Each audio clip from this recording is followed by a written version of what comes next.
Today's guest is brought to you by Reynolds Family Dentistry of Sellersburg. You need $1 million smile for those championship photos, and that's exactly what you'll get with Reynolds Family Dentistry.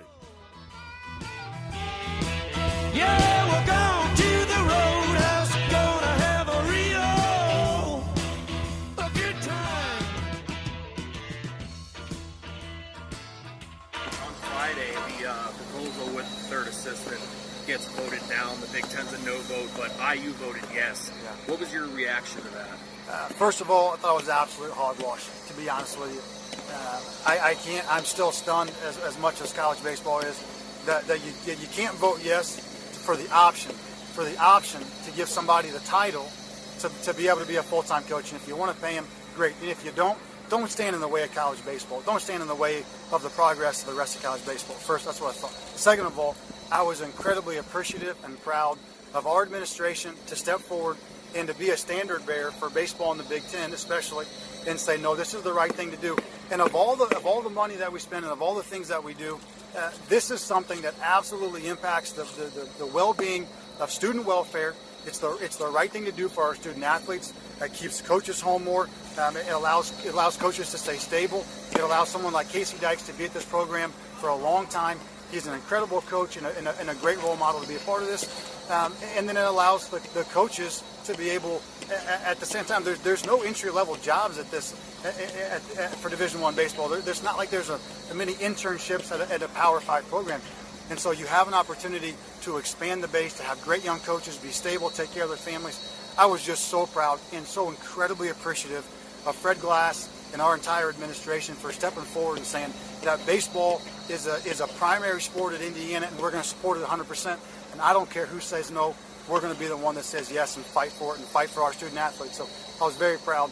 But hopefully, here in the very near future, hopefully either next year or the year after, we can get this back on the docket. We can do the right thing for our athletes. We can do the right thing for our coaches. We can say yes to this and give someone the option to be able to do the right thing and take care of the game moving forward as it should be, right? As it should be. So, all right. Welcome back to Indiana Sports Beat, coming to you from the Golf Club at Eagle Point Studios. Jim Coyle with you as well. Jeff Mercer, Indiana's baseball coach there, talking about the third assistant coach deal that was voted down by the school administrators, I guess, is who voted that down. We're joined by Kevin Brockway from CNHI Papers. Kevin, how you doing, man? Good morning. How are you doing, sir? I'm doing good. Tonight is the big night. It's the NFL draft, and the 6 scariest words in the English language will be uttered tonight. The Jets are on the clock. Yeah, that'll be fun. But were you able to hear that clip by Coach Mercer?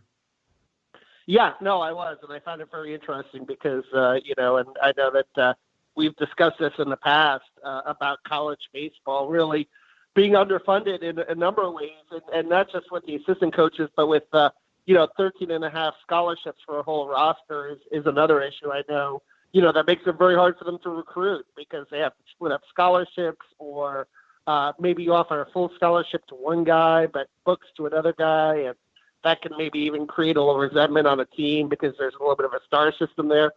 So it's really tough for college baseball. And when you go to the College World Series in Omaha, and you see those stands full for, how many days, you would think that there would be enough revenue to give college baseball a little bit more of its fair shake. Well, that there's enough in the Big Ten, and the Big Ten voted no. Indiana voted yes within the Big Ten. You heard Jeff Mercer thank the athletic administration for supporting them. One of the few that did. But this was an issue that all of baseball came together. Everything I've read, that they are all on board with this. Every school wanted it. At least the programs were for this, wanted this. And it was just voted down. And I think it is the most ridiculous thing in the world. And the Big Ten voted no. And they should be ashamed of themselves. The money they make from the Big Ten network alone, all the money that they bring in, and yes, it's not baseball, but that money feeds all the sports. And for baseball is really grown in great popularity, college baseball. The College World Series, such a great thing. Programs like Indiana that have gotten much better, and to continue to get better, they need that third coach to have him so they can keep them. You heard Coach Mercer talking about these guys need to make a living, and to not do that is just it's another ridiculous move by these guys. And I shake my head is all you can do. Yeah, and we've seen all around the country, like you said, it's pretty much AA level baseball when you look at it. I mean, when you look at college baseball and how it's grown, and yeah, you have the aluminum bats, you don't have the wooden bats, but they've made adjustments to that to make it harder, and it's become really more of a viable option for kids coming out of high school, even elite level players.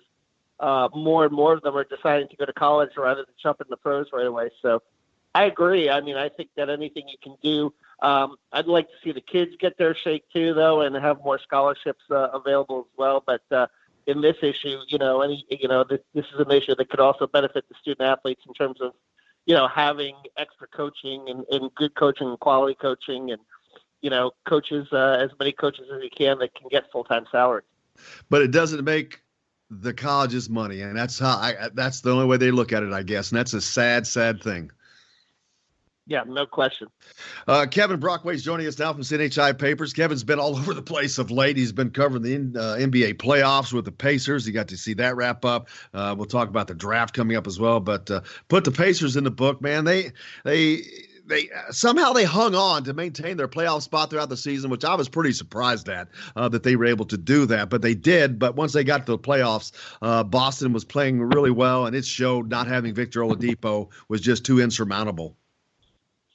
It's amazing when you look at that series, and I was there for Game 3 and Game 4, and they had leads in a lot of those games. But when it came down to the final 5 minutes, when it came down to crunch time, not having that dynamic offensive player like Oladipo, I mean, really hurt them because, when defenses dig in the playoffs in that last 5 minutes, you really need somebody that's special. And that's when Indiana really struggled to score down the stretch, and that's when Boston tended to make its move in all those games. And you had Kyrie Irving.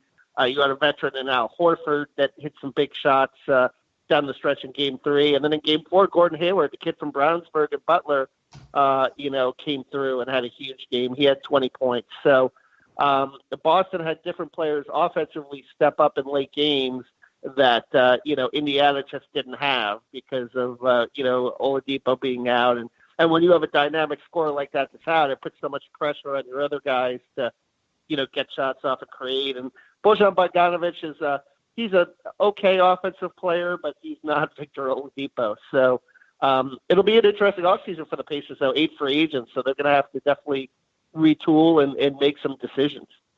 Absolutely. We'll see how they can manage to get through that. A lot of talk about the college basketball corruption trial into, I call it commodities and futures right now. Sean Miller's name is man, it's never been looking good for Sean, really, but it's looking really bad now after the information that came out yesterday.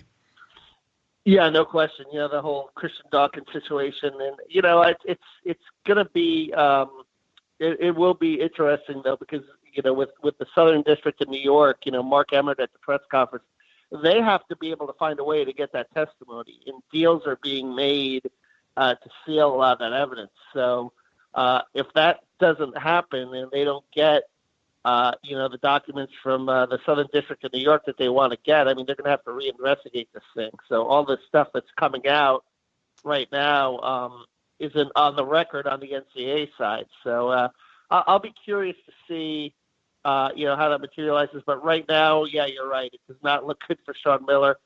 It doesn't look good for a lot of college basketball coaches around the country. It's just not a good look in general, and I don't know what the answer is, because amateurism, I mean, it's hard to police amateurism when you're making deals with these kids when they're 14 and 15 years old. I mean, I will contend that, but it's something that must be done. I think right now you can make the argument as to, whether players should receive more compensation or not. But right now I think it's a fairness issue, because there are some schools that are doing it right and there are some that aren't. And, go one way or the other, but make it a level playing field. Yeah, and then you look at what about how about the timing of Kansas and Adidas signing a new $190+ million agreement yesterday? Blows my mind. Yeah, no question. Well, that's the other thing, the apparel companies, and you've got Adidas and Nike involved, and it's a slippery slope right now, recruiting. And I think a lot of schools have been emboldened based on some people have managed to fight the NCAA and win. You take a look at even North Carolina with the academic scandal. So, there was a line in one of Pat Forty's columns where he said, self-policing is for suckers. That's kind of where we are at this point. You're finding now schools, instead of cooperating with the NCAA and doing the right thing, they're fighting the NCAA because of the fact that there's so much money at stake, and when your program gets put on probation, it can be really crippling for a number of years, depending on the program. Even in football, we've seen it, with certain teams that have had trouble getting back. Miami, after the Nevin Shapiro scandal, it took them a while to get back. So, schools, they have a lot invested in this, and it's unfortunate that you don't have that really cooperation that the NCAA is hoping for because they don't have enough investigators. But I think the NCAA has to really beef up its enforcement staff and really get in there and really, police this thing if they're going to want to do it right, because the schools aren't going to help them. Yeah, but you just hit a hot button there. If they want to do it right, I don't know that they want to do it right. I don't know whether they want to shake their sugar tree because they're afraid of what might fall out. Yeah, no, I mean, it's right now. It's 2020. I think we're coming up on a new decade, 2019. I think times have changed, Jim. I do feel that way, and I feel like there was a chance with the Rice Commission for some reforms, but they doubled down on amateurism. And why? I don't know at this point, because I think it may be an outdated model. I mean, the Olympians are getting compensated now, salaries. I don't quite get, if this model is not working and all it's doing is creating embarrassment and scandal, why not scrap the whole thing and figure something else out? I think the NCAA itself is an outdated model. And the fact that it was the Rice Commission to begin with, that you bring Condoleezza Rice in to do stuff that I've always shook my head about that. She was on the commission to decide who was playing for a national championship in football. I'm like, what the hell are they doing? But it's a money thing. It all just comes down to money, and that's the bottom line for everything that drives the NCAA. It's not the student athlete's best interest. It's what drives that money train. Well, and it's member institutions too, so they kind of get together and they try to formulate what's best for them. But I think the hard issue is you've got the Power 5 conferences right now that are generating revenue. The ACC is going to start its own network in August. So you've got that against Loyola Chicago, right? The Missouri Valley. You've got, but people love that in the NCAA tournament. They love the David and Goliath. But there's definitely a resource gap within the member institutions between the Power 5 and the non-Power 5. So what do you do? Did the Power 5 break away and do they start their own league? That's something else that's been kind of bandied about, I think, over the last 5 years. And do they create their own rules? Because, you can't – it's really hard to keep up with, for a school like a Loyola Chicago or Valparaiso to keep up with, Michigan State. I mean, it's just, they're living on different worlds. So it's an interesting time in college athletics. I mean, I think we know that. And certainly this, in schools like Indiana and Purdue in this state certainly benefit greatly from being in the Big Ten. And Jim Delaney was the first one that had the foresight to create a network. So you've got, this great revenue stream, and right now the big time schools are taking advantage of it.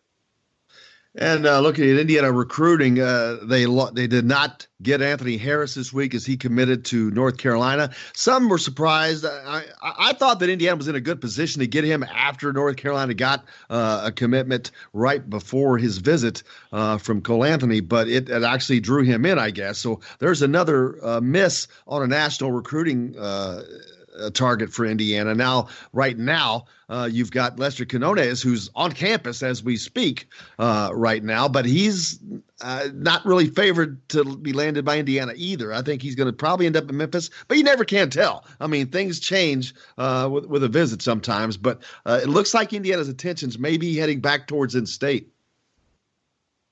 Yeah, it's kind of a gray weekend, too. It would be nice if it was a little bit sunnier, right? Maybe you could convince him. Great week, but no, I think that with Quinones, I mean, I would just try to sell him on the fact that look, we need shooters. You're a shooter. You sell him on the tradition and the history here. You really try to give the hard sell playing in the Big Ten versus when you're in Memphis, you're playing in the AAC. You're probably not on television as much. There are things that Indiana can do to really sell this Quinones this week. So I'll be curious to see how well they could do it and if they could land the kid because they really do need shooters. But they've obviously done that with these other guys, but it hasn't worked yet. They missed out on DJ Carton, missed out just on Anthony Harris. They didn't even get Trenton Watford to come for a visit. So they have not had any success with big time outside targets up to this point. Yeah, well, I mean, I think it's a little different with Quinones because Memphis doesn't play with Harris. It's North Carolina. So I think with that being said, North Carolina is a big-time blue blood program. But for Indiana, if you can't beat out Memphis in a recruit, then there's another issue entirely. So, Quinones is 79th nationally. I've seen some fans on Twitter that are saying, why not hold on to the scholarships for next year? And you probably have a couple that you hold on to. Sometimes in spring, when you go after a guy in spring, there's a little bit of a risk there because you're kind of taking a chance on a guy that, fell through the cracks in November. So, maybe being conservative at this point and going with what you have can be the best option. So there are different ways to kind of look at it. But I think Quinones would be a guy that could really help them in terms of, having another perimeter guy. And we all know where the game is headed. And that's, get as many shooters as you can, space the floor, makes it easier to create driving lanes. We know that Archie still has the inside guys. He's got guys coming in, Trace Jackson Davis, dynamic inside guy. But you really need that perimeter presence to kind of, allow him to be able to do the work that he could do inside. Yeah, and then Indiana has scheduled a visit with Anthony Leal of the 2020 class. He goes to Bloomington South High School right in IU's backyard. And there had been a lot of chatter. Didn't know if that was going to happen or not because there hadn't been a lot of communication seen between those two. But Archie Miller will be doing an in-home visit with Anthony Leal on Monday. So that's, a local kid. And I mean, I think that's good. I think you've got to, there's so much people in the state, as we know, you got to be able to, take care of your own backyard here, and that's something that maybe towards the end, Tom Crean didn't do, right? Kyle Guy, letting him go to Virginia. I mean, there's so many kids and there's so many great players. And part of it is identifying too, because you never know. I mean, the way the star system is, I mean, it's easy to, look at a website and say, here's a top 100 kid.